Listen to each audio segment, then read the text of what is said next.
Welcome to the next edition, the digital edition of our IDEX Healthcare Series. Last week we had a great session on some of the impact on the healthcare system. Today we're taking it one step ahead, and we've got a great panel lined up where we're discussing creating a rebuild strategy and transforming hospital design, planning, and infrastructure in India. With obviously a bit of focus around the impact that COVID-19 or lockdown having on the healthcare system. This is part of a new initiative that we've launched at IDEX Healthcare over the last couple of weeks. IDEX Healthcare has been around in India for 5 years now, just over 5 years, almost 6 years, primarily working on creating exhibitions and conferences in the healthcare design and planning space. And then with this kind of lockdown that we're in and kind of lack of understanding of when we'll go back to organizing physical events, what we've done is looked at looking at creating platforms where we can still continue to engage the fraternity and bring them exciting content, so that the learning is constantly on. So today we have today's panel discussion, which again we're delighted to have Dr. Vivek Desai also moderating, as he's done many of our sessions before in the past, a great partner of ours. Dr. Desai is the founder of HOSMAC India, a postgrad in hospital management and business management. His major areas of interest are strategic business planning, macro level project coordination, and incubating new business ideas. He's been a special invitee of major industry bodies like the CII, FICCI, and the Indian Merchant Chambers, amongst others. And he's also worked as an advisor to the World Bank, USAID, and the Indian Ministry of Health. And we're very delighted to have him chair today's session. And now I'll invite him to take over, not the dais, but take over the digital platform and continue the session. Over to you, Dr. D. Thank you, Vikas. Good to see you after a very long time. It's been a long time, yes. Right. So I think the world is changing, and this is the new way of how you now want to meet people, probably for the next 12 to 18 months. Okay. So the topic about hospital infrastructure and what does it bode after this pandemic. Let me just first give you a little bit my take on what has been happening. So actually healthcare before the pandemic was more high-tech, high-touch, veering towards elitist kind of a structure, where we were looking at private corporate hospitals and boutique nursing homes, diagnostic centers and things like that. And suddenly when this pandemic hit us, starting early this year, January, it started in China and then within no time spread all across the world. Healthcare systems, even the best ones, started to crumble. And that was very, very surprising, to see that something which was so much money which has gone into technology, and suddenly we are finding that we are not up to it. And then now what we see are basic infrastructure which is being built now. If you go to any country, there are big halls which are getting converted into hospital setups. So this was very surprising to see, and we were completely taken unawares. We were not actually ready for something like this, where, social distancing, distances between beds, indoor air quality, the barrier systems, which takes you into the hospitals. I mean, and there was no talk of any, high-end technology. We were just wanting negative pressured rooms with basic air, being thrown in and sucked out of that.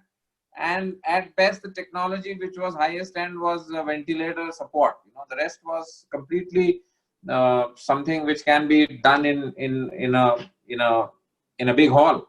So many of those who have seen national exhibition centers and playgrounds getting converted. So from a high-tech, high-touch industry, we were suddenly thrown into something which was Florence Nightingale era, when healthcare buildings got started to design. So this is, and now going forward, we will have to probably think tangentially, think out of the box, how do we approach this business of healthcare and hospital designing and be prepared for these unforeseen kind of, circumstance that we are facing. So with me, we have a very illustrious, panel. We have two architects, architect Amol Prabhu, whom I know from his father's days, I always tell him that he has very big shoes to fill in. Shashi Prabhu and Associates, they have done a lot of hospitals both in the public and private sector. We have architect Ajay Gupta, who represents a company called Katera. I know Ajay from very long again, heads the design services at Katera and has done fair amount of hospital design work. He also teaches, hospital planning and design in Bangalore. Then we have Dr. Tusharkumar Desai. I know him since, I think, TIS's days, Startups of Social Sciences, where he was one of the first graduates of Masters in Hospital Administration. He's worked with Reliance Foundation Hospital, as Vice President Projects, set up the whole new hospital which is there. He was also entrepreneurial, skills, where he started a boutique nursing home in Juhu area and currently works as advisor to the Madhya Pradesh government, for hospital planning and design. And not last but the least is Ms. Mala Singh, who is from the green building design kind of a background. And she's been part of the IGBC, and IGBC has been pushing agenda of sustainability in hospital buildings, because hospitals are guzzlers of electricity and we need to be 365 24/7. The hospital is working. Not many of us know that even operation theaters, even though they are closed down after say 5 or 6 p.m., the air conditioning plant does not close down. You need to maintain the positive pressure of air, in the ORs 365 24/7. So this is the kind of panel that we have. We are also thankful to IDEX to have arranged this webinar. Let me begin by asking Dr. Tushar, who comes from a background of hospital strategy, operations, and now planning. So Tushar, what do you think? How are we now moving in the next era? What are the changes that you see the industry per se is staring at, and how it will, change the way hospitals are planned in future? First of all, good morning to everybody, and I'm very happy to see friends hale and hearty in this new terror of COVID. So that's the thing. Like you said, that we started from knowing nothing to a high-tech hospital, and today we are still now on a reverse circle that we really want to think that what we need to do it. There is a big change which has come in. Now the new infrastructure, what is required for COVID, still it is the standards are not established, and we are, as what you suggested, say that what's happening around. So the bigger hospitals are going to face a challenge. Newer hospitals have to come with the newer infrastructures and module. Because now the scenario what we are going to face is there's a big opportunity in the business of healthcare, which was not earlier. You see that there is a big opportunity in the existing business. There is an opportunity in terms of the newer business, when the newer business models are going to change. So we have an opportunity for all the stakeholders of field of healthcare, right from the hospital planners to the architects to the infrastructure. Even our mergers and acquisitions would be one of the very important focus. Investments will be one of the important focus. And the market shift, what we look at, is something which is to be very, very different and alarming. And I think we need to build up our team to actually meet those requirements. Because the models which we were working was obsolete models of 50s and 60s in healthcare. Actually, I could say it in Bombay. Now we have to move into the 90 to 100% package model, because COVID has given that experience.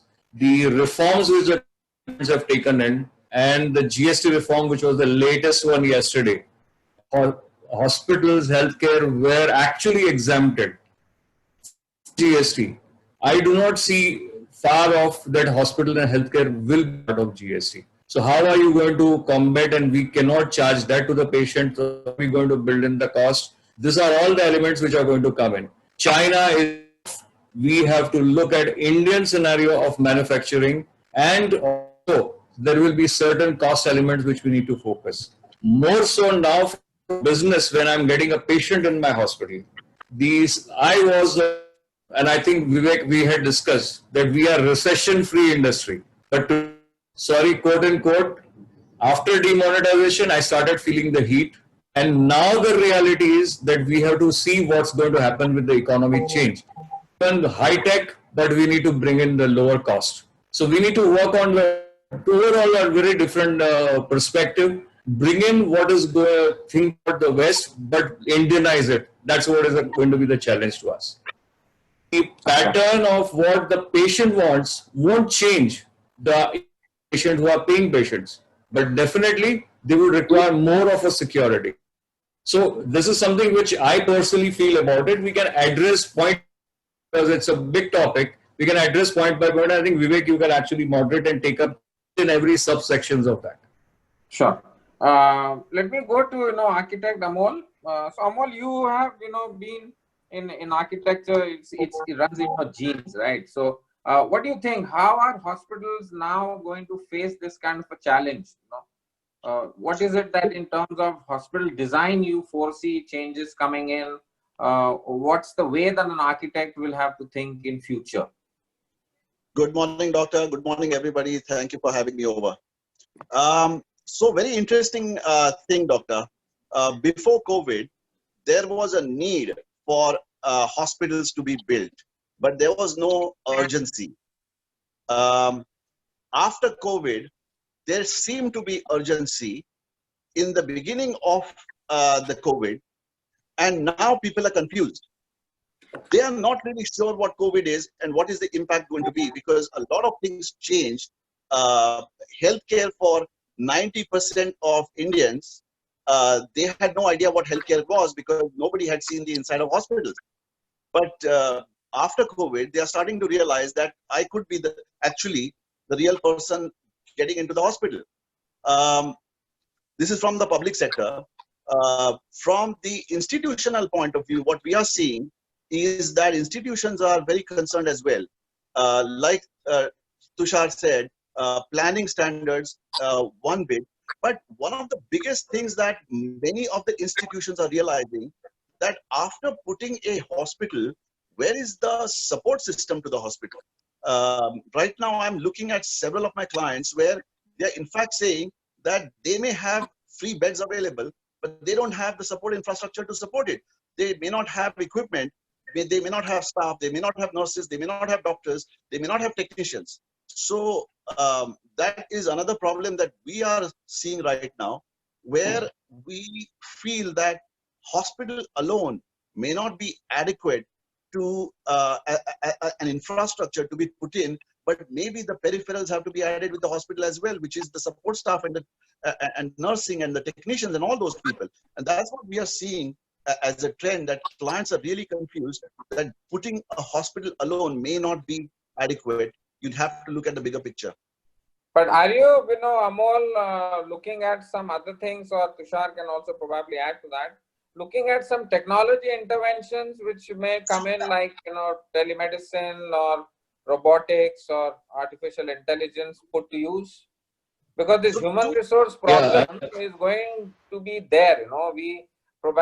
People are also scared. So I had a neighbor of mine, an Air India pilot, who was admitted in Seven Hills Hospital in Mumbai, and to his horror, even the nursing staff was actually very scared to hand over the medicine. They were literally throwing it. So that's the kind of psych and the fear which has gone into our head. So are you, our clients seeking this kind of change from you now? So one of the most amazing things about COVID, doctor, is that all of us, 8 of us, are on our Zoom application, whether you like it or not. Otherwise, this meeting could have been held in a conference room. So this is transitioning all the way downstream that use of technology, people are actually getting access to technology, and they are probably going to start expecting technology to start working in the day-to-day life as well. As far as the construction and design part of it is concerned, clients are expecting faster turnaround. Hospitals used to take 3 years, 5 years, 7 years to complete. Now they are wanting to expect the hospitals to be completed within 6 months, 8 months, because newer technology like modular construction is being talked about. Of course, everybody has to see the reality of it, but those are some of the things that are coming in place and we just have to evaluate to see how they can be incorporated in practical solution. Okay, Tushar, you wanted to add something to this? Yeah. Actually, see, there's going to be a segmentization. What will happen is one will be the urban setup, primarily in the metros like big hospitals. Telemedicine, telehealth is going to be one of the important criteria. But I think it is too, right now we have got regulations from the government. Telemedicine should be used, how it has to be used. But we require more of detailing, more of who has to use it and why has to use it. It cannot replace the physical examination of the patient. So till what extent it can be used, number one. But it can surely that filter robotics, out. It will surely help us to filter yes, out patients. absolutely. Yeah, like what we had done is we had in our other setup where I was involved, we had created this telemedicine concept. The patient is to come to Mumbai for surgery and for the treatment, but for the whole issue was that they were spending around 2 to 3 days coming to Mumbai and getting them do a follow-up. So we had actually telemedicines where we had a doctor, we do photography there, and it is the images are transmitted. And online consultation, so that saves actually 2 to 3 days of a patient coming to Mumbai. So that we already had an experience for last 5 to 6 years. Now is the question that are we going to do all the patients in the now one of the corporate group actually 2 years back had started this trial model, and unfortunately did not click up because hospitals were too busy treating their own patients. They had a load. They had no interest in those techniques, and neither the doctors were interested. Now the best part is in today's scenario, even the top doctors, with due respect, they are the heat of COVID in terms of their practice, and they will definitely like to adopt this type of a technology. So their practice pattern will change. Their corporate hospitals are also going to be one of the boon. So it is the technology which is working. I think in the earlier hospitals, we had more of a transportation system through our pneumatic tubes, including an Amol, and we have rather on that. And that is also in terms of utilities, also in terms of the person. Now we have to go one step further. And that technology, we have to use it more of a patient care. That's about the urbanization. Now the other is the tier 2, tier 3 cities. Very frankly, now we are going to have a lot of opening of the market, and there's going to be a market shift with the help of this technology. So we need, and that will help us to reduce our cost. That will increase the base of patient. So this technology are definitely going to help us. But in terms of let me tell you that in West, the newer concept of this telehealth is that there is actually one patient, one doctor who is moving in every patient, and the specialist is outside and they use an iPad. And they're using this technology to reduce the cost of PPE, reduce the cost, reduce the contact to the patient who are COVID patients. So now, if it is a non-COVID patient, the story is different. Plus, we need to really think, because as rightly said by Vivek, energy is a big cost to us, whether you take the data of all the hospitals. Now, with the newer requirement of COVID, there is a need of fresh air in all the areas, number one, and to add up the exhaust. That is actually going to increase the cooling cost. That is also going to increase not only the capital cost, but it is also going to be an operational cost. And that is something which we need to think on. Government has to really think on giving a subsidy to the hospital, not treating it as a commercial body. Otherwise, it will be difficult for the hospital to sustain. Coming to the manpower also have to be trained to use this technology. I know of the last 10 years, nurses leave the job not because there is a workload. They leave the job because they don't want to work on the resident doctors and even our doctors, for that matter, with due respect to all the senior doctors, they don't want to make any entries in the, and it is worldwide, it's true. We need to actually now the sensitization, this is the right time to use this opportunity, sensitize them and use the technology and bring it as a success. Okay. The IT backbone. Right. Thanks, Tushar. Now let me move to Ajay. Ajay, so you have heard both of them, but I would want from you, that how to do this fast construction. What Amol was saying, that, turnaround time, people now are asking not in years, but in days, I mean, we have also had some experience with MCGM wanting to put up hospitals in 30 days, 40 days, 60 days, these kind of things. So, and I know that, Katera specializes in that kind of thing. So can you just throw some light on that? And also, what's the kind of material that one needs to use when we are going for something like this, and any design tips that you would like to share, that one should keep in mind for this fast track construction technologies? Right. I think, Dr. Desai, thank you for having us here, having me here. Said that actually faster construction is not only driven by time. I think there's also a need that the faster construction will be done because less labor will be used. Actually, now you can see in construction industry today, right now, my sites, half the sites which are not off-site manufacturing are struggling to build buildings because of labor, right? And that even if labor is on the site, how do you maintain safety for the labor from a pandemic like a COVID, which may go away, but the ideology that you have to still have maintenance of safety between labor. And a typical site will have thousands of laborers actually working on it. And social distancing is fundamentally not possible because if I'm a rebar guy, I'm tying the rod, the other guy has to hold it, right? He's actually 2 feet away from me, like it or not. And if you go to a 40-degree temperature site, putting a mask on and working, you can say you can want it, not possible at the end of it. I mean, maybe 2-3 months it'll work. The reality, it will not work in the long term. So the faster construction is driven by lack of labor first. Safety of the labor who will be on the site also first. So I think fast is only one parameter. So to build buildings off-site in a manufacturing environment, this is what Katera does and we do, is to build components of a building and assemble them, right? And I think that also creates a level of comfort that the elements are coming from a checked and balanced environment in a factory. You're not relying on unskilled or skilled labor to actually tell you my column is right or not, if it's port right or not. So we are actually in the precast business or prefab business or modular business. We are doing constantly breaking the building into components and actually building it and assembling it, right? So I think what we did together for a little bit, Dr. Desai, if you remember, we were trying to build a long precast shed as just a shed, right? It was just a shed, and then build toilets in a factory and attach the toilets to it.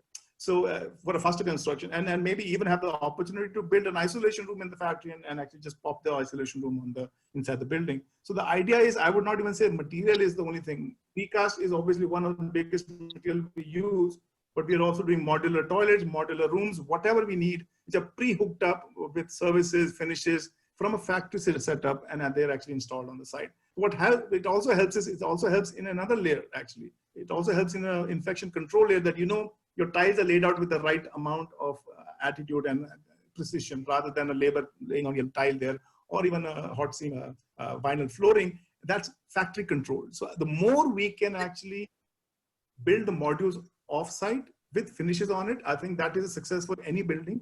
Hospital more so today, for sure. So this Ajay comes in knockdown state, like this toilet would be in a knockdown stage and will be assembled here, or the whole toilet moves? No, I think just imagine a toilet is a washing machine. Okay, it comes with a manual and plug and play. Drain, power, supply. Okay. So it's a toilet which comes like that. You pop it in the space, and then you obviously have to finish the wall around it because that finished wall may not be there. So the toilet is actually manufactured in the factory itself with finishes and your finishes, whatever you and I want. We can choose that. It's not like you can only get this like an airport toilet, right? Or a plane toilet. It is an architect can choose anything they want, and actually we can apply that in the factory with the choice of material, choice till the level of a soap dispenser is attached. You can come with the toilet, so you don't need to do anything. Even the Toilet accessories can be attached in the toilet in the factory, come to the site and just pop in there. Like washing And machine. how do you, Ajay, then how about, engineering services like air conditioning, electrical, plumbing, these kind of things? To modularize that, I think we did that in the Mintra Hospital in Calicut, if you know, Doctor, you remember that? Yes, I have seen that. I have seen that.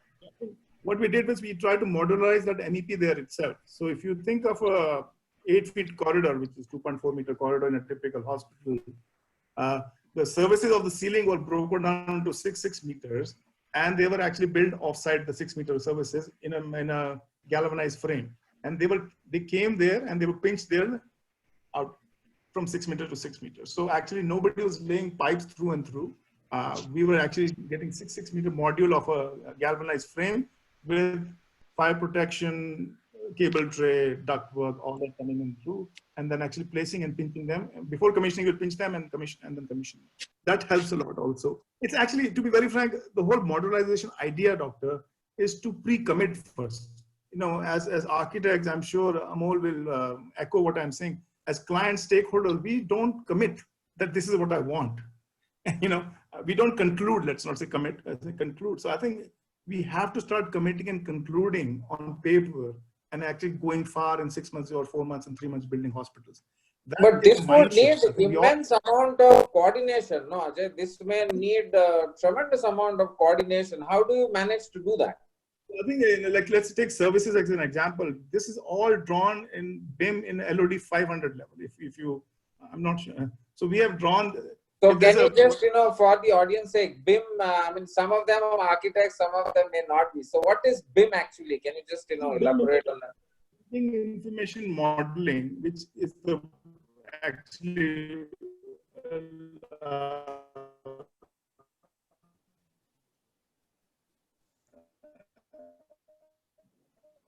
the real meaning of that is the drawing is actually virtually drawn into. Can you hear me? Sorry. In a virtual environment, and then actually using that virtual environment, breaking into components and building the form. So which happens is the accuracy of, and again, a perfect example would be let's say, a drain in the ceiling, right? A drain is not a flat pipe, it slopes to a certain angle. It's very difficult. What you're saying, what I'm understanding is you cut that whole MEP into pieces, probably number them, and then assemble it back, onto the ceiling. Okay, got that. So I think what it means is Revit and BIM is going to be, one of the key components for, fast construction. Because that, I think the accuracy is what I'm understanding from you is then a given. You cannot go wrong. Yes. So Amol, are you also using, this BIM modeling system in your offices? Today, Doctor, we don't have a choice. Without BIM, without use of Revit, we are unable to keep up with the pace, with the changes. Indian clients love to change, as everybody knows. And we used to go through a scenario where we had to redraw 500, 600, 700 drawings because the client just decided to scratch his head and make a small change. Today, with the press of a button, you can make the change and redraw all those 500, 600 drawings right away. So the coordination becomes simpler. Coordination between our teams becomes simpler. And probably the BIM, one of the biggest benefits that we have seen of BIM is during the lockdown, where our models are being shared across our teams in various people's houses, and they are putting their components, which without it, it would have been impossible for us to work during this lockdown. So yeah, it's now an essential part of our working. And do you also get good support from your consultants? Do they also use BIM, especially structure and MEP? So we have, we do all our, so we are contained in the sense we have our own MEP, we have our own structure, we have our own interior. The problem is not within our office. The problem starts when it goes beyond our office. The contractors, even the largest contractors, you take them and they are not equipped to start working on BIM. It is going to change, obviously, but we realize that we do all the designs and then eventually the contractor says, AutoCAD drawing bhejo. So which means you have to start going down from 2022 to 1980, converted drawing, print it out. And I have had ridiculous situations where clients have asked for ammonia print. So we have to start wondering where to get an ammonia after Right. generating the drawing on BIM. I had a very peculiar problem. I have a BIM license on a LAN network, and when the office got closed down, I was in real, I didn't understand how to deal with it. There were 12 licenses locked up in the office. Anyway, so we understand, and I think IDEX, should do some program along with Autodesk, and try and bring this BIM and Revit to the forefront of hospital designing. All right. So let me now go over to Mala. Mala has been patiently hearing all of us. So Mala, you have heard, the importance of MEP design and things like that. Let me also share with, the audience is that hospitals are like guzzlers of electricity. We work 365 days, 24/7.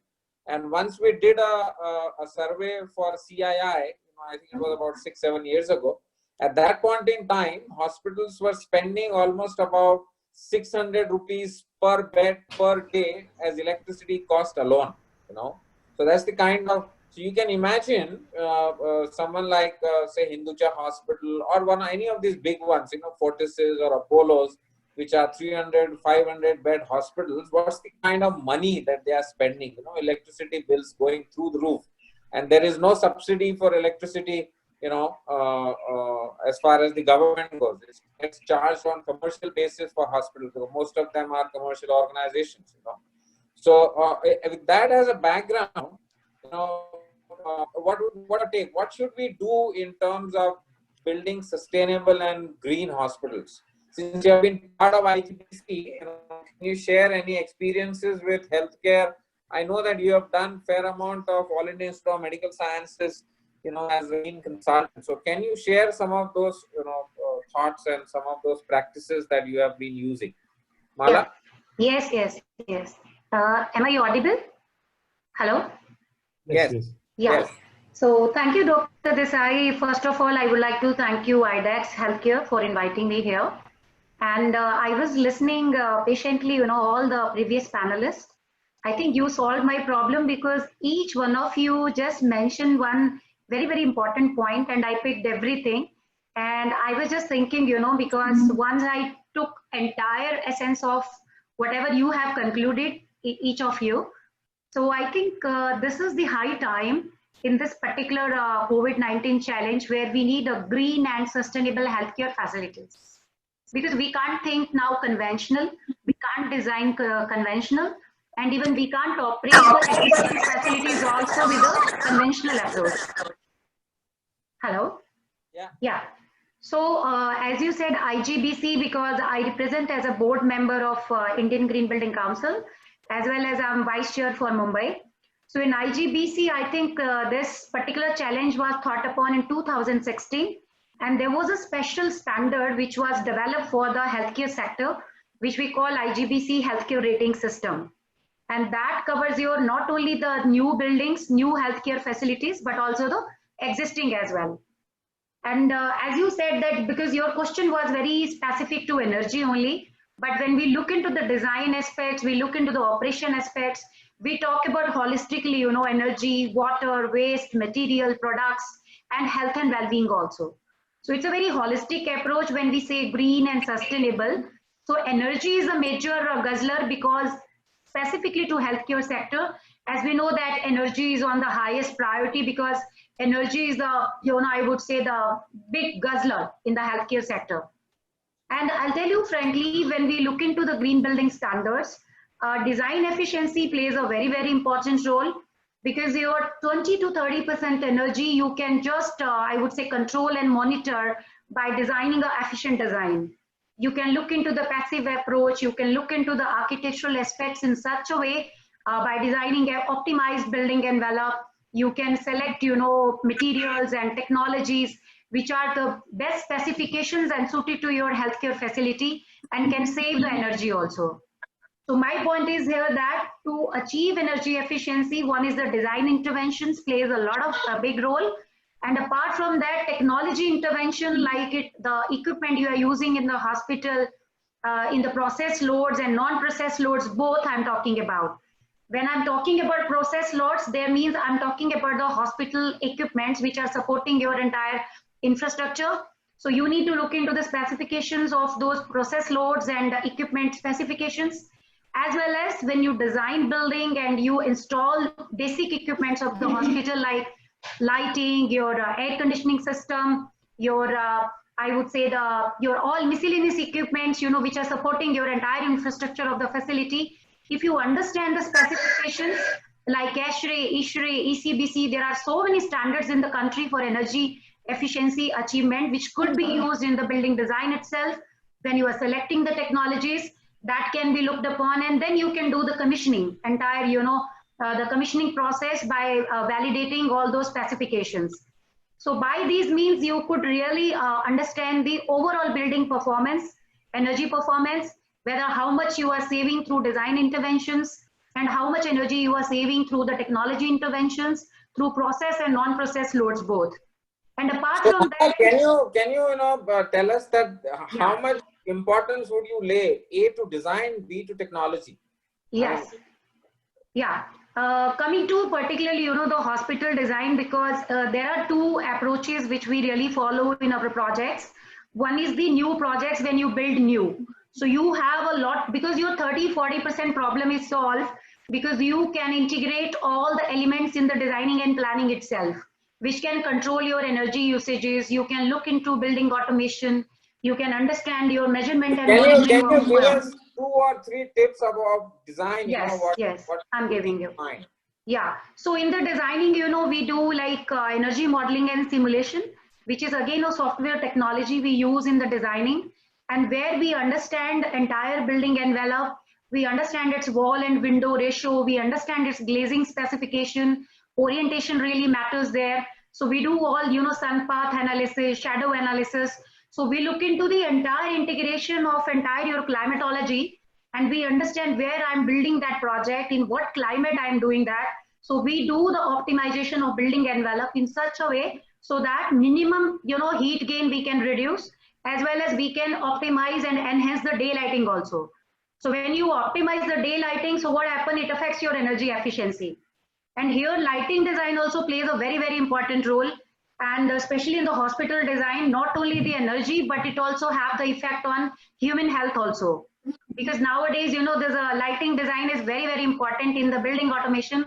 Even the colors of the light, shade of the lights, and the lux level of the lights. So everything is important, integral part of the design. So Mala, let me ask you one very different kind of question. Yeah. Because you're on IGBC and probably can influence, some of these things.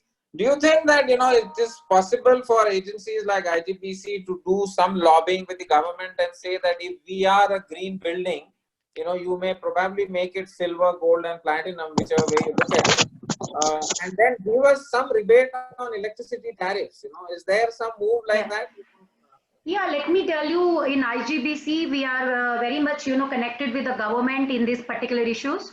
Right now, because we are, if you see some of the states, I would like to say the name like Punjab, Uttar Pradesh, Jharkhand, West Bengal, Pune Municipal Corporation. We have some green building incentives there for the projects. People get like builders who are developing those buildings, they get high FSI, floor space index. Like suppose you have platinum rated, so you get 7% extra FAR above the baseline FSI, and 5% for the gold rated project and 3% for the silver rated. In Maharashtra specifically, especially in the Mumbai, let me talk to you. In Mumbai, there is already 2 policies have already, it is already in place by government of Maharashtra. If you see the unified DCR, where government has already put all these, in the notifications and policy, the green building benefits, not only for the developers, but also the building users, like in terms of property tax rebate and the development charges rebate also. And it is case to case. In some of the states, the government is giving development rate reduction. In some of the states like Pune, they are giving more FSI rebates, and more FSI for the green building. depending on the rating level you achieve. So I think things are happening in a good way. I would say it's a very progressive move, and as we know, Rome was not built in a day, but the IGBC is very much connected with the government, and government is also acknowledging, giving priority for the environmental clearance also for the green building projects. So a lot of good things idea, have happened. Mala, how many hospital projects today in India have been accredited by IGBC? Do you have a data like that? Yeah, right now, if you ask the number, there are some ongoing projects, and Kohinoor is the one example. Kohinoor Square in Mumbai, that is also IGBC Platinum rated as a first green rated hospital in India. So that is the first project, and there are Max, and there are 3, 4, 5 big hospitals who are already, as a chain, I would say, they are following IGBC rating. And there are other ratings also. Up with a separate category for hospitals, is that correct? Or? Yes, that's perfectly correct, because if you see, IGBC has more than 25 rating system. Out of that, one is specifically for the IGBC healthcare sector. And the good part is that that particular standard can be used for the new new project also, and you can utilize the same standard for the existing as well. So there are some exemptions for the existing one. Approach is little different because there we are focusing on retrofitting, rather we are designing a more new thing in that. So there is a very good standard available for that. We just finished one which is a office building converted into a 300-bed hospital in Chennai for MGM Group. That's a platinum. Oh, great. Congratulations. Not even a greenfield truly, but it was a brownfield in that sense. It was a warm shell or a cold shell building for an office converted to a 300-change-bedded hospital. Now it's platinum. So I'll come to that in a minute. Let me just wrap it up with Mala. Mala, so this was about designing. You have given us some, what about this process technology? Which of these technologies are more important in hospital? I think amongst the technology, I think air conditioning is our major problem. Any twist around that? Because almost 50-60% of that 600 rupees per bed is locked up in air conditioning. So any suggestions around that? Yeah. I'll tell you, when we build green or when we retrofit any existing facility into green, the biggest, I would say, the importance which green building rating system gives, that is for IEQ, which is indoor environmental quality, and there are some mandatory norms in that, which is like your fresh air ventilation, which is now, I think some panelists just said that it will be the cost escalation in the future when you will be adding, fresh air strategies in the existing building. Even I'm facing the same problem in some of the projects where people are very reluctant, to add on the fresh air in that. But somehow we try to integrate with the existing air conditioning system because it is a mandatory when you convert your facility into green. So IEQ not only covers the fresh air ventilation, but it has other things also, like your health and well-being is also being taken care. So what temperature your AC is working, and your humidity level, your I would say the temperature is very, very important to set temperature. The air conditioning system. So what's a good temperature? 24 degree, 23 to 24 degree we generally maintain in the as per the ASHRAE standard and ECBC, which we prefer in the green buildings. And I would say in every building now we should take care of that. And also, very, very important thing which we really neglect in the indoor spaces, especially healthcare, that is the air quality monitoring. So we prefer that you should have IEQ monitoring system in place. And that's a very, very important actually, because right now, if you look at is it done through sensor system, or how is it done? Yeah, it can be like, your air conditioning system must have, as per the ASHRAE CO2 sensors. So you understand you monitor your ventilation rate through your entire IBMS and building management system.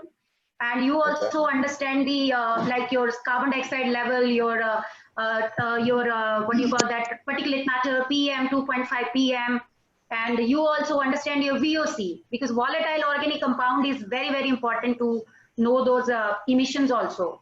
So in green building, we are encouraging, eco-friendly furniture. So we have a very, green certified products in the industry now. Even the furniture is also one of the part there. Paints are there, material construction products are there, which emits less carbon emissions. and less VOC, products where you can utilize those products. It's important to understand that we should use as much local material as possible and reduce the carbon footprint in transport. Right? Is that something like that? Yes, I'll tell you, when we say any green structure, green healthcare, or any building green, so it is a very holistic approach. When we said, I think initially that was energy, then we talked about indoor environmental quality, and we should mention also water, because water conservation is also important, and material and resources is also very important, where this local economy comes into the picture. Right. Because that encourages your employment also, local business opportunity for the people as well. Okay. Now let me go back again to Tushar to begin with. So Tushar, any views around this energy efficiency business and any issues around there? Do you want to add something to it? I didn't get you. Can you just repeat? I just wanted to check with you. When you did Reliance Foundation Hospital, was there anything you did for energy efficiency? Yeah, see, that's where the project what we had done. When we talk about it, we have a green building and we have a green building title there. But at the same time, we have a completely an air conditioning HVAC system with a fresh air input. Definitely for the OTs, everybody maintains it. For ICU, we had a separate air changes. We have an isolation room where we have a particular standards. And at the same time, for the corridor and for the IP, we have a fresh air changes. Difference is the number of air changes. Now the question today for Reliance Hospital per se, because that's what we have worked extensively, Amol and us, is that they have got less work to be done to actually achieve the COVID fresh air.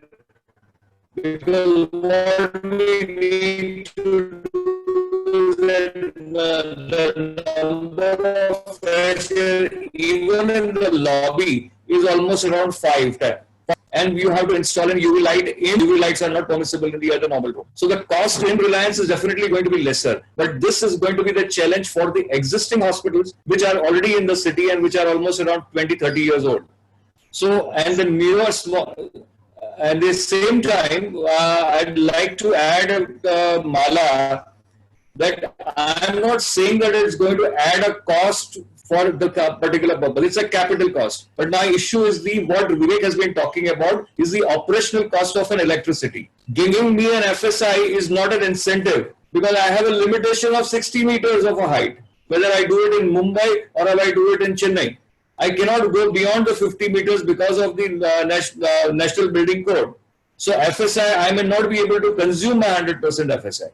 It's not an incentive. We already have an FSI of 4 times. But the real challenge which you are going to face is the electricity cost. 600 rupees, rightly said by Vivek, per bed per day is something which is unbearable for the hospital. And even if your occupancy is 20%, you still land up paying actually the minimum guaranteed amount to the government, that is your electricity board. It's one of the biggest challenge. We can go to the government and seek some rebate in the electricity tariff itself. That might help. Yeah, Vivek, there was a resolution in the electricity tariff itself. I think that will help. And absolutely, and there was a concession. You have had the experience of doing a large hospital of maybe 500,000 square feet, and then you did a small project, a Sunridges hospital, which was probably 1/20th or 1/50th the size. So what is the, what would you like to share for small hospital owners? Because what I am seeing now is many of these small hospitals are, facing problems because of these high standards which are getting set.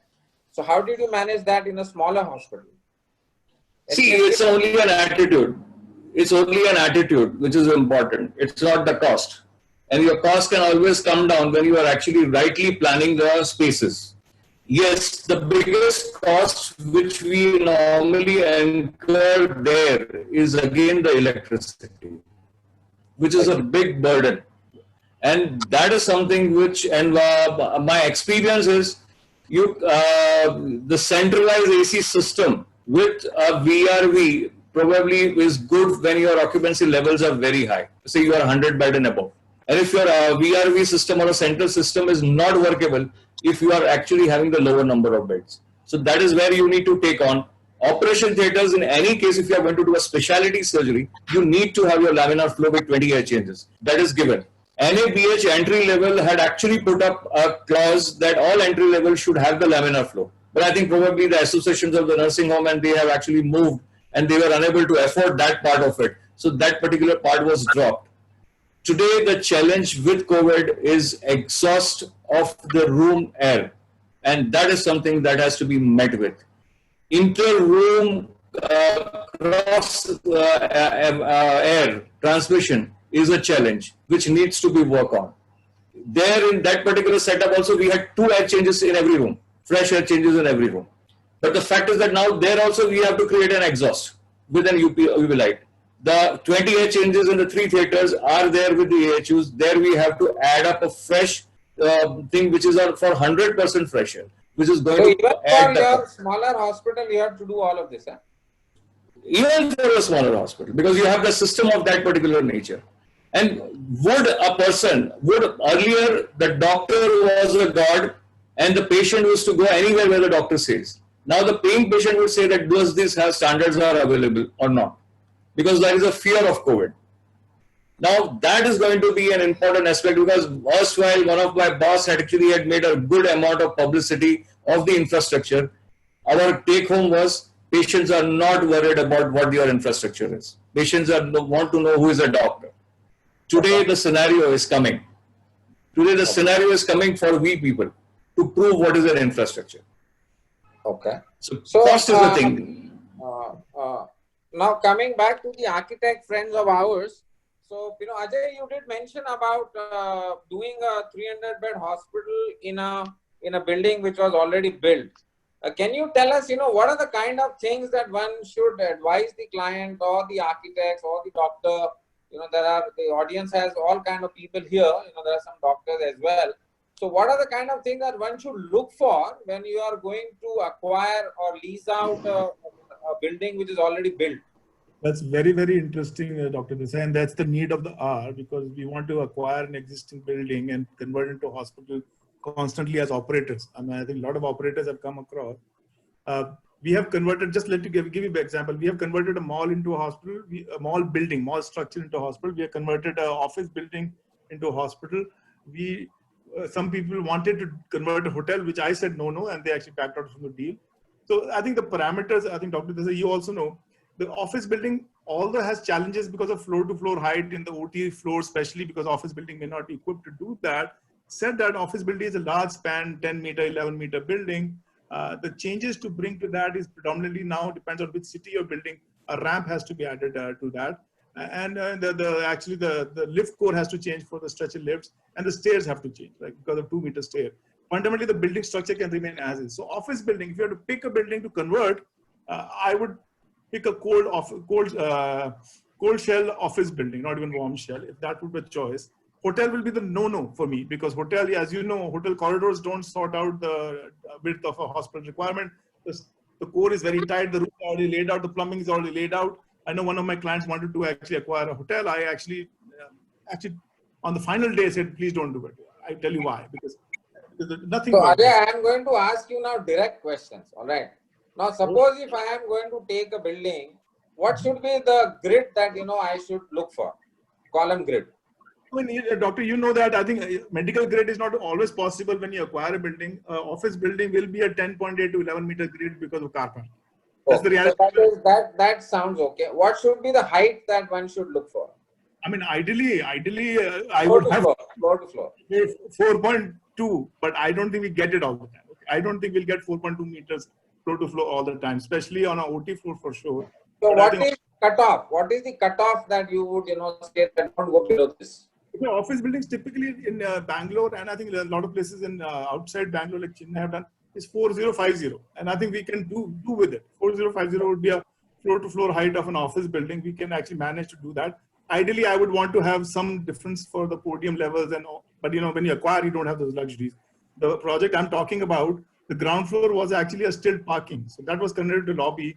but we managed to cut a hole in it. So the lobby became 2-story, and I had some challenges at the OPD level also, because OPD was very, the 2 stories were still flooring, still parking. So the OPD didn't have so much height. I would want it more, but it was livable. So it was livable.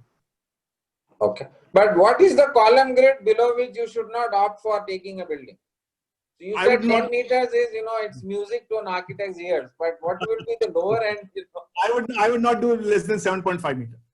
Okay. Less than 7.5 is a tight grid and one should not probably go. Okay. That's my, because 8.5 is a healthcare grade. I mean, 7.5, we can make do with it. I would not do 7.5, less than 7.5. Said that, but a lot of things can happen. You can still do it if you really want it, and there's a lot of parameters. The building we did one for a mall conversion was... That would be a compromised design. That is what you're trying to say. Okay. And I think it is mandatory that hospital buildings should have 2 staircases minimum, right? Yes. 2 for sure, I think. 2 for sure, sir.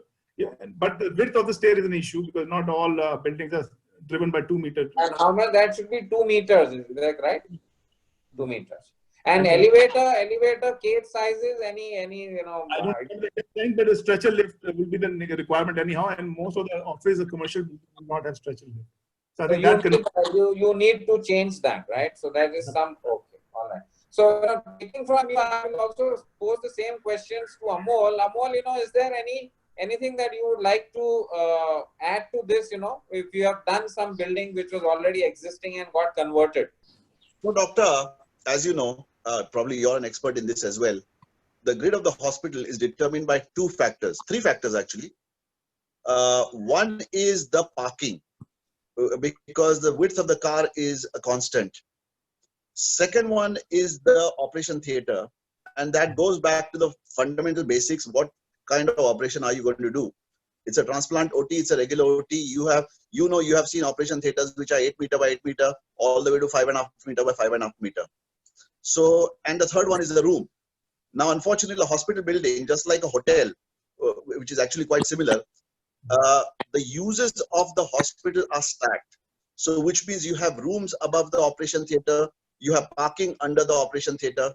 So, which means a grid is a complex mechanism of trying to fit these 3 puzzles together. So, once you get the parking and the operation theater and the room together, the grid is what works. So we start with the parking. You have cars which can be parked in 2 grids or 3 grids. Operation theater, depending on use, you need 5.5, 6 meter operation theater or 8 meter operation theater. And obviously the room is a fixed room. So those 3 factors actually determine what is going to happen. So obviously the clients come up with, like Ajay said, ridiculous things that इसमें hospital fit करो, but it's not physically possible unless you start compromising something or the other. What that something depends on what is the most critical feature of the building. So that is one thing. Second thing is I went back and I heard something about the green part of it. I have a small comment on this green part. First of all, green part is, there are a lot of norms, and it's a brilliant thing that is being introduced all over the country. But I'm still wondering, why is it not a mandatory fee? Pardon? Amol, we lost you. Amol? Hello? I think we lost him. I think dropped. Amol? I can hear you. I think you're back. You're back. You were cut off. Yeah. Okay. Yes, sorry. So the new features, why are they not a central or a state mandate where you have to comply with certain norms? Because you're absolutely right. Hospitals are big guzzlers of services. So I'm still not seeing any mandatory requirements for a certain, certain requirements being mandated in healthcare buildings. And where we talked about a little of the Reliance Hospital. Reliance Hospital, mind you, we designed with, thanks to the initiative of the owners, we were designing that hospital for 10 years from now. So all the systems that are placed, they were ahead of its time. Yeah, I mean, even today. But we are not seeing some of those things mandated in some other hospitals that we are designing, predominantly because of the capital cost and because there is no real mandate required to have a certain minimum standard. Nobody says that you have to have a green building which is silver rated or gold rated or platinum rated in any of the hospitals. Public hospitals are even less. Yes, many clients do it because they see essential benefit in next 25 years. But otherwise, there is really no mandate for them to say that the hospital has to be having these many standards. So those are 3 points I would like to make. So Amol, since you spoke about Reliance, I just wanted to know what was the concept of that fire tower or a fire staircase which was created as a separate thing. What was that norm? So obviously we had a critical challenge that we had to create a state of the art building. You have Mumbai's regulations where you have to comply with NBC, you have to comply with CFO, and you have to obviously maximize the usage of a building to get most out of it. So we went through numerous iterations, we went through numerous challenges. We faced stacking. We came up with a program where we were able to fit it within the regulations. So obviously, 2 means of egresses are a mandatory requirement. Certain amount of distance to travel from a place is a mandatory requirement. So while fitting all these things, we came up with a stacking that worked with the best efficiency, and that was it. There was nothing more than that, actually. Okay. There is no different standard or something that you have to follow from. So we did not, like I said, when it came to services, the clients and actually Dr. Tushar, that we were following standards which were all met. And frame got frozen. Yeah, when it came to using the HVAC systems, so I think Billy comes back. There is one question. Yeah. I can hear. I can also hear Dr. Desai is gone from you. Yes. Dr. Desai, you there? I think he's been disconnected. So, Mr. Prabhu, maybe if you could just finish what you were saying, and I think Dr. Desai will be back by then. Right. So all we were saying is that we followed all the rules to the T, and what came out was a result of the owners looking at their facility that they would get the maximum use for the next 25, 30, 40 years. That was it. No, it wasn't anything more than that. We just followed all the principles. That's all. All right. Now there is one. I'm taking some of the questions as I feel. There is a question by Jagriti Bhatia that you have this vinyl flooring in ICUs amid VOCs. So Ajay or Amol, is there any other material you have used as flooring and intensive flooring? So basically, from my point of view, the operation theatre floor has to be seamless. You cannot have any bacteria grow in it. You cannot have any crevices. And any use of material which allows you to do that should be a great material. Before, as you know, doctor, they used to use marble because marble was the most seamless floor. Then they started realizing that marble was porous, so bacteria growth was there.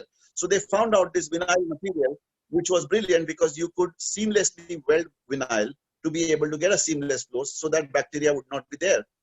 Today they're thinking of epoxy flooring, something that does not slip and does not give you a seamless joint. That's about it. I think I agree more, doctor. No, there's one more step that that the flooring turns into the wall with the skirting with the actually clean curve. So it coves. It coves. That is what you are saying. Those are the two which help the whole. And primarily in operation theatre, you require an anti-static flooring. Correct. That's true. Anti-static flooring. That is true. That is true. Okay. No, I am asking about flooring in intensive care unit. Is there anything apart from vinyl that you guys have used? I have used different tiles also, but I am not a big fan of it, by the way. I mean, I have used because of certain other parameters, clients' requirement. We are a big fan of vinyl because of a lot of things. Cleanliness, jointless systems, and second thing is acoustics. It's much quieter than a tile. It's softer to the feet. I mean, it's colorful. So there are, yes, various advantages, but vinyl is by and large the most popular choice. Is there any problem of, is it a green material? Mala, can you throw some light on that? Is vinyl, does it emit VOCs and is it a green material? You're So, mute. Doctor, may I add a little bit before Even on that? yeah. So, look, I mean, it depends on the manufacturers. It depends. This is our history. I'm sure she can give you a better output. But from our point of view, it depends on the manufacturers. There are manufacturers who have certified products which are rated for a certain building. So we have used vinyl flooring on platinum rated buildings before, and they have complied with it. Now, that does not necessarily mean all the manufacturers are going to comply with it because it all depends on what kind of material they have used. So Yeah. that would be my point of view. Yeah, Mala, input from you? Yes. Yeah, Dr. Desai, good part is that now in India, we have a lot of green certified products, which IGBC has started a certification, IGBC Green Pro. So under this Green Pro, we have more than 1,000 green products in our country itself, which are more local and make in India, which are green certified, and that can be used in the interiors and for healthcare and other facilities as well. And also there are paints. Can you hear me? Yes. Yeah. Now there are green certified paints which are you can use for the walls, which are basically antibacterial paints. They absorb the bacteria also. So there are a lot of innovative products are coming in the market. I don't want to say the name of brands, but they are available right now. And apart from that, as I said, you can use a lot of acoustic material, furniture. So you can check even their carbon emission factor. You can understand their bacterial count. So there are a lot of things in the market. So there is a huge opportunity also for the manufacturer as well. Dr. Desai, just to add I have a suggestion can that using Mala's inputs, ITech should, all of us probably will be willing to help you. You should create a directory of these green kind of products, so that you don't go hunting. Yes. So we can share. Help to do that. Yes, Ajay, you had to say something? The problem with the vinyl, which our Indian clients face, is the biggest challenge, I tell you, is the substructure for vinyl needs to be properly done. If the flooring below vinyl is not done, the product on the top is going to be very, very bad. You like it or not. So the challenge is, if your construction quality of the substructure below that is not right, vinyl will be the worst product you have used. So I have a suggestion, Ajay, that what you could do is when you hire that vinyl contractor, tell him to quote with self-leveling compound. That is sort out fair. Now there was one good suggestion made by one of the audiences, and we had tried to do that, and I don't know whether anyone has any experience, that he mentioned that can we have copper door knobs, especially in areas like ICUs and dirty utility rooms where people used to, work the handle or the doorknob. If you can use copper, it is a disinfectant in itself. The copper comes in. Yes. So is there anyone has used? It would be very good to do that. I would recommend, Amol and Ajay, both of you to probably try. If you have a client, I think Reliance was a client who could have done that,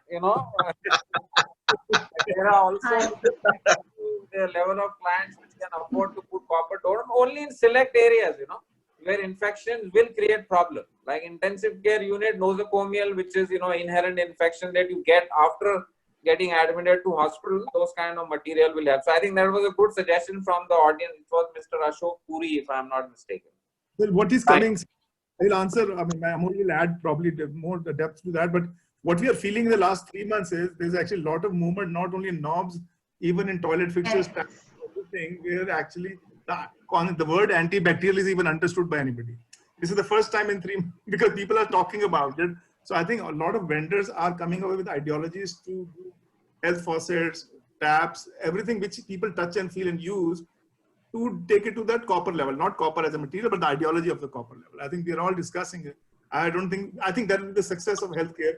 I've been told by a lot of operators that this is for the first time, infection control within the hospital has gone down drastically because non-clinical staff is washing hands more than the clinical staff.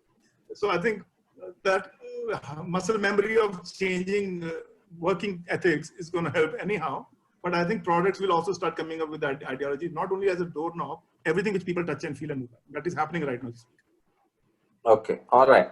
So, going forward, last question to all four of you, and then I would wind up is, after this pandemic of COVID, give one suggestion, that you as a planner would like, to be done, to the audience. What is it that you would like to suggest going forward from this experience of last 3 to 4 months, where hospitals after hospitals have faced this problem? We don't have negative isolation rooms. We don't have enough ICU beds. Oxygen is becoming a problem. Social distancing. I mean, I don't know. I mean, there was a discussion like this for Hinduja Hospital or maybe Jaslok or maybe the old Harkishan Das Hospital. I mean, the corridor itself was such a thing that social distancing is not possible to maintain. So those kinds. So one suggestion from each one of you, that if I have to do a green building, forget about retrofit because that is not in our hand. We will have to live with it. What would you suggest? So we'll start in the same order. Tushar? Well, it's a difficult question I think you have asked us. Yeah, okay. So now the thing is that it's a comprehensive thing. We need to looking at what is the complete changing system, what we need to look at. The entry of the patients coming in, relatives coming in, COVID or non-COVID, accordingly the design should be taken into an account. As a comprehensive entrepreneur or a planner or whatever you say, it's nice to hear about various facets that I have experienced, and many times we use it and we fail and we spend a lot of money. So we have to economize. Engineering has to be emphasized, and ingress and egress of patients and relatives. Okay, that is one. Amol. Yeah. So I have it's one answer in 3 parts. One is your standard operating procedures have to be thorough. One thing. Second thing, do not cut any corners in planning, and have the end in mind about the operations of the whole place. So those are the 3 things that I would say concentrate on, and do not cut any corners in any of these 3 things. Okay. Ajay? Yeah, I actually said this before in another panel. I think I'll repeat that same term. Forget what you have learned as SOPs, whatever. Start using some common sense, because we don't know what this is. So I think the more people use common sense to do this, the product will be great. I think we have so much knowledge of historical knowledge of everything. You just start applying it rather than start thinking again. I think we need to start thinking some common sense. I think that's what it is. One word, common sense. Yeah, I think Mala. yes. Because we talked about technology, design, everything. Apart from that, I would like to give focus on responsible behavior. So where the more awareness need to be imparted to all kind of stakeholders for that particular facility, and I think the right message should go to the right person who's doing what. So responsible behavior is a very, very important, to follow any kind of SOP, which is very important. Okay, so I think on this note, I would thank all the panelists as well as IDEX, for putting this webinar up. I think we've had an excellent and engaging, discussions. Feel free to, interact with any one of us. You could get our coordinates from IDEX. I would just like to, briefly put all these points together, that before pandemic, after pandemic, I think what is going to happen is hospitals probably are going to get a little, bigger in size, because the social distancing problem has made it very clear that you cannot have tighter, hospitals. So probably bigger grids, bigger corridors, even wider than the 8 feet mandated by NABH, elevators of not only stretcher elevator, but it would be now a norm to put bed elevator. It takes more people, with social distancing. Indoor air quality, as Mala said, is going to be a prime concern, because air conditioning, the infection can spread through air conditioning, and very few hospitals, I think when we did Seven Hills Hospital operationalization and Reliance took over about 30-40 rooms, first thing they did was convert all those rooms with negative pressure, so it's not necessary to have cold air. You can even have a fan-based isolation room, which just exhausts the air out. That's the thing, create a negative pressure within the room. So that would be there. There will be an emphasis And I can see a very clear, move towards teleconsultation, which was earlier not in vogue, but today many patients have started to feel the benefit.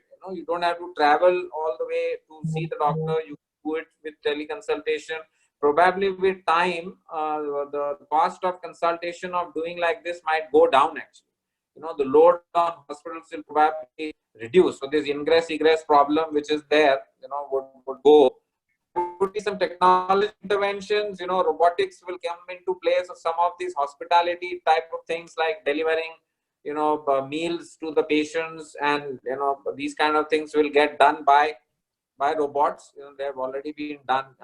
There would be some element of contact tracing technologies which will come up, using some artificial intelligence techniques, where we are discussing some of these with some hospitals and technology vendors, where you would be able to contact trace a relative or a patient who's turned COVID positive.